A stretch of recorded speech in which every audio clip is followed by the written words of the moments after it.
Menurunnya roda ekonomi membuat Ade Yuningsih dan Nurdin, warga Utan Kayu, Jakarta Timur, harus berjuang memenuhi kebutuhan hidup. Terlebih, Ade Yuningsih yang kini membutuhkan biaya untuk persalinan dan melihat kondisi ini, bantuan dan perhatian diberikan relawan Seci agar mereka dapat bertahan melewati kondisi yang sedang sulit.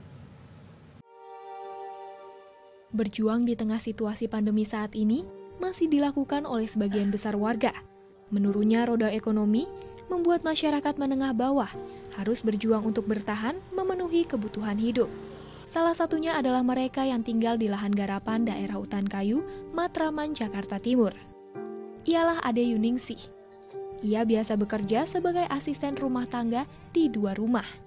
Saat ini, kondisinya sedang mengandung anak keempat. Namun karena usia kehamilannya sudah membesar, ia harus berhenti bekerja. Suaminya tak lagi menafkahi Ade dan anak-anaknya.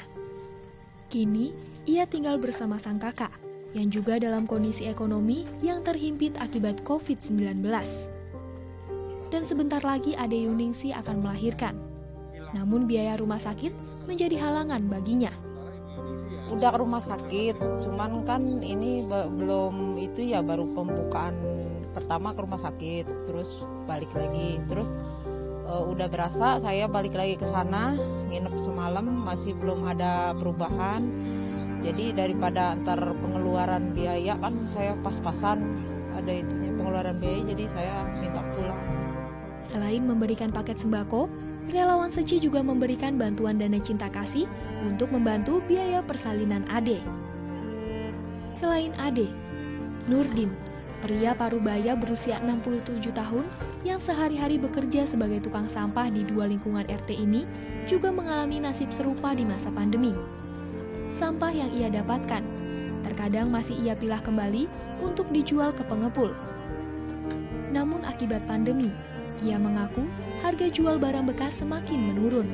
Saya mengumpulin barang bekas, biasa-biasa saya bisa nutupin lama-lama untuk bayar tanah.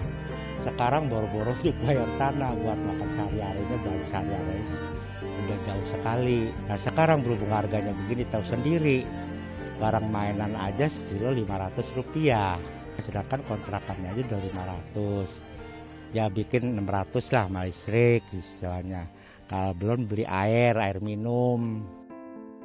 Di rumah inilah, Nurdin tinggal bersama istri dan 2 orang anaknya. Anak bungsunya, Vega Raichan, masih berusia 13 tahun dan duduk di bangku kelas 6 SD. Selama pandemi, Vega hanya dapat belajar dari rumah dengan fasilitas seadanya.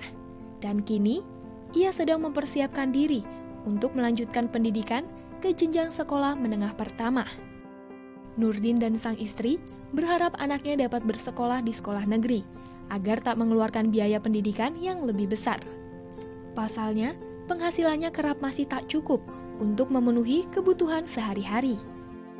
Bersyukur, ia mendapat paket sembako yang dapat membantu mencukupi kebutuhan selama beberapa hari. Doanya pun terus mengalir, agar ia dan keluarga dapat terus menjaga kesehatan.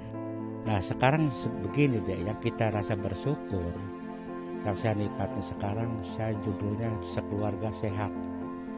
1, kedua, kalau masalah untuk makan dibilang enak ya nggak ada cukup enaknya dah. Yang penting utamain itu kesehatan. Udah itu doang. Dalam satu kebaikan, terdapat cinta kasih yang besar. Dengan berbagi kebaikan, maka cinta kasih dapat terus tersebar di hati setiap orang. Novi Dwi Anjani, Ridwan Maulana, Daai TV.